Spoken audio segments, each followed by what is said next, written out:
Let's start with Matthew 22, verse 37. You probably know this one by heart.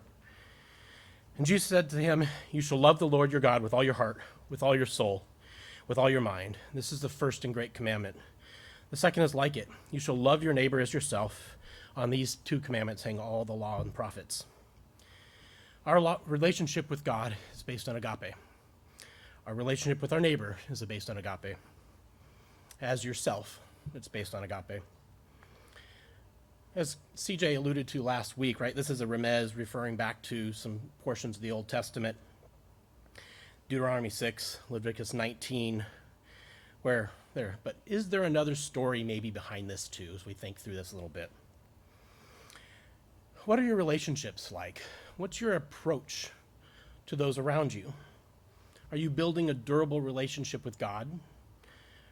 As you're going forth in the world from this week, are you being defiant? Are you struggling against God?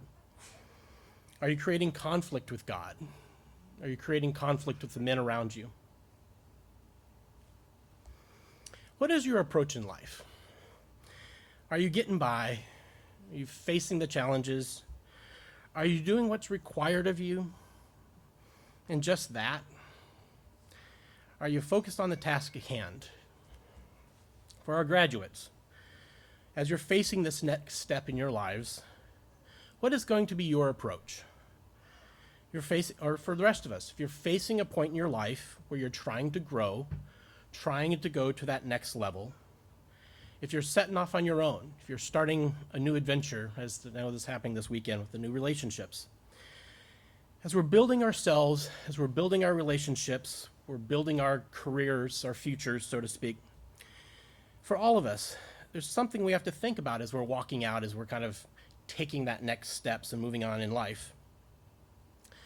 So let's go back and look at a story in the beginning of some of the first graduates, some of the first sons of God. Genesis 4 in verse 1. So if you have a paper Bible, you can set a mark there. We're going to spend some time in these scriptures. Now Adam knew Eve, his wife, and she conceived and bore Cain, and said, "I have acquired a man from the Lord." And then she bore again, and this time his brother Abel. And Abel was a keeper of sheep, but Cain was a tiller of the ground. And in the process of time it came that Cain brought forth an offering of the fruit of the ground. Abel also brought of the firstborn of the flock and of their fat, as the Lord respected Abel and his offering. But he did not respect Cain and his offering. And Cain was very angry, and his countenance fell. So the Lord said to Cain, "Why are you angry? Why is your countenance falling? If you do well, will it not be accepted?